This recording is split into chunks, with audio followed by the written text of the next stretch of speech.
Good morning. First of all, I just want to thank my great ancestors for giving me the last name Williams. I think an hour and a half you guys have been up here or been down there listening to speakers, so I am so excited to wrap this up for y'all. I'm a relative newcomer to politics, and I doubt many of you have even heard my name before I announced to run for governor. So what I thought I would do for the 8 minutes I have is, first of all, just kind of tell you a little bit about myself and answer two of the questions that I get asked the most as I travel the state of Georgia. The first one is, Michael, how are you going to beat a guy that's been in office for almost a quarter of a century, since he was 28 years old? How are you going to beat the establishment? The other question is, Michael, you've got a lot of really good ideas, a lot of great conservative ideas, but we see the challenges that President Trump is having. He's fighting members of the media, he's fighting members of the left, members of his own party. How are you going to implement some of these ideas? I want to share a story with you. Back when I was 7 years old, in fact, I just turned 7, it was a few days before Christmas. Wake up one Saturday morning and my mom brings me and my 3 other siblings, and she sits us down on the couch. Her mom was there, but my dad was noticeably absent. My mom proceeded to try to explain to her 4 children that their dad was sick. Not a physical sick, he didn't have cancer or anything like that, a mental sick. He had served in Vietnam, he came back, and he was diagnosed with bipolar manic depression, and I believe he also suffered from PTSD. That night, he tried to kill all of us, including himself. I didn't learn that night. It was later on in my life, but that night forever changed my life. I'd come home from school some days, and my dad, he had this little bell that he would ring, and he'd sing "Life's a Joke," running around in his underwear out in the street. Other days, I'd come home from school, he'd be in the fetal position in his closet, terrified because somebody or something was out to get him. My mom was there most of the time to protect us and protect him, but when I was 14 years old, one summer I wanted to go to a church camp. And my mom took me and several of us with us to this camp. It was several hundred miles away. My mom and my younger sister and brother, they got home late that night.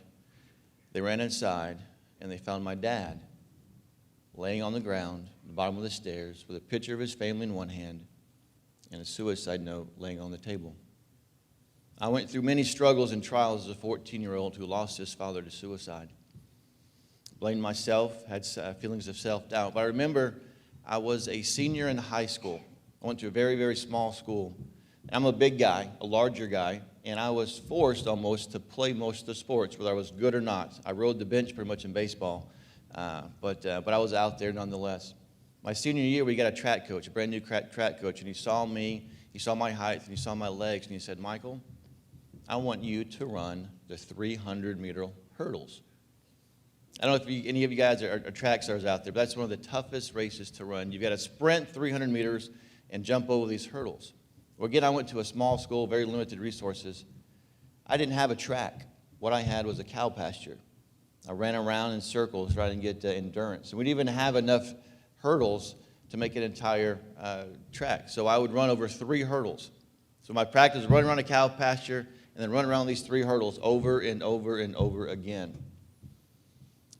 When I finally got to my first track meet, I saw something I had never seen before in my life. A track full of hurdles. Y'all are getting ahead of me a little bit here. The gun goes off, and I shoot out, convinced I have a chance to win this thing. Those first 3 hurdles were neck and neck. The 4th hurdle, my leg caught the top of it, and I fell flat on my face. The 5th hurdle, the 6th hurdle, the same thing. By now, everybody else is done.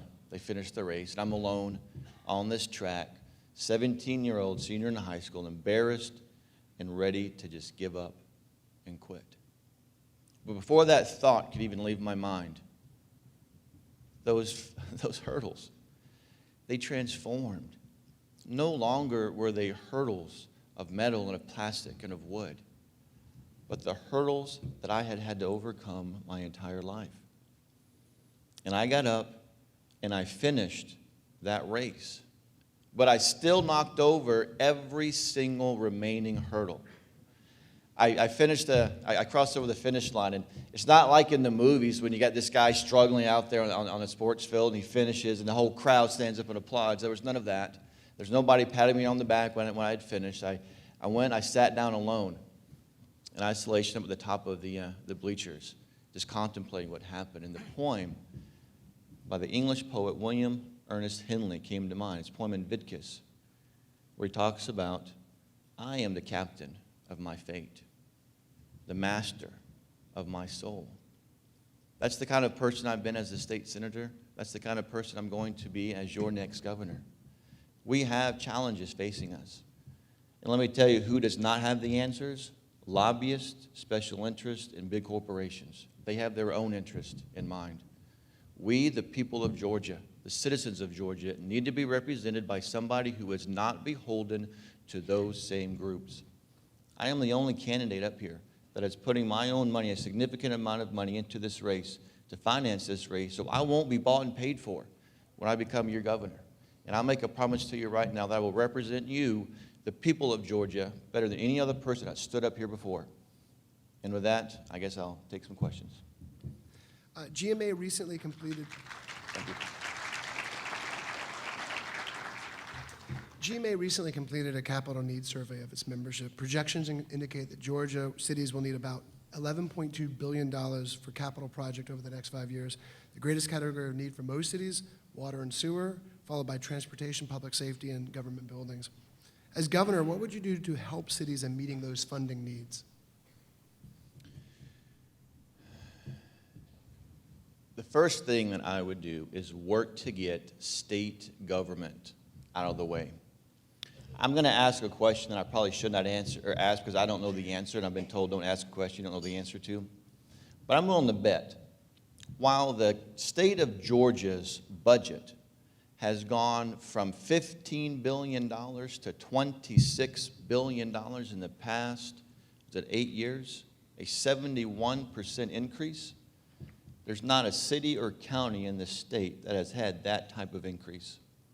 Where's that money coming from? I bet there's many of you in here that can come up to me afterwards and tell me where the state has changed a policy or a plan where it took money out of your guys' bank account to put it into their own. I will not do that as the governor of Georgia. I know that the best form of government is the government closest to the people, and the government closest to the people is all of you. We need to make you guys stronger and more relevant, and the state government less relevant.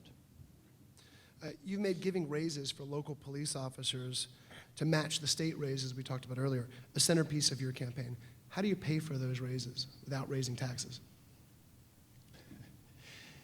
I want to echo that last part without raising taxes. There is another candidate in the race that has offered to give law enforcement pay raises on the back of a tax increase based upon car insurance. We already have some of the highest car insurance rates in the country, but yet he wants to tax our car insurance even more to give law enforcement pay raises. For those who don't know, we have over 3,200 law enforcement officers currently on food stamps. We're talking about giving billions of dollars to Amazon to come to our state when we can't even pay those that protect us. Again, I've already mentioned how our state budget has gone up 71% in the past 8 years. I believe that we have plenty of money in the state budget to pay for these law enforcement raises without having to raise taxes. And also, kind of piggyback on, I guess, a question you asked about home rule, if you don't mind. The very first bill that I proposed was, in fact, an unfunded mandate. I got a lot of pushback, which rightfully so. And as an example of how I will govern as your next governor, I listened. I heard that pushback, and I went back to the drawing board, and I created 2 new bills that made it so that the state would pay for those pay raises instead of the local counties and cities. Thank you. You now have 2 minutes to give us your closing remarks. All right. There's been talk about Amazon and how so many people want Amazon to come to Georgia. Let me tell you, I love Amazon. My wife even loves Amazon more. I can't tell you how many thousands of dollars we spent on Amazon the past probably 6 weeks, Christmas time.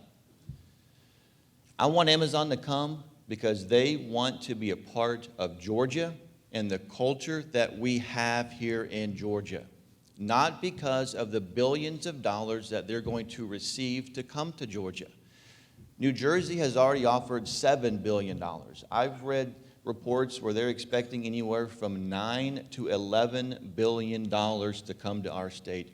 That's $200,000 a job. Who do you think is going to get those jobs?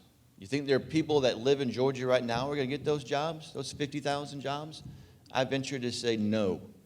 Most of those jobs are going to be brought in from their satellite campuses over in the West Coast already. So we're not going to really be benefiting people that live here in Georgia. But who's going to have to pay for it? Who's going to pay for the schools that these kids, or the children, these employees go to school? The roads, who's going to pay for those roads? We are. If I told you that we could get Amazon, if your property taxes were going to go up by 75% in the next 5 years, would you still want them to come? Again, I am going to represent all of you, the people of Georgia, not big corporations, not special interests, and not the political and wealthy elite. And I ask for your support and vote, and you can visit williamsgeorgia.com to learn more about me and to join our movement. Thank you so much. Thank you.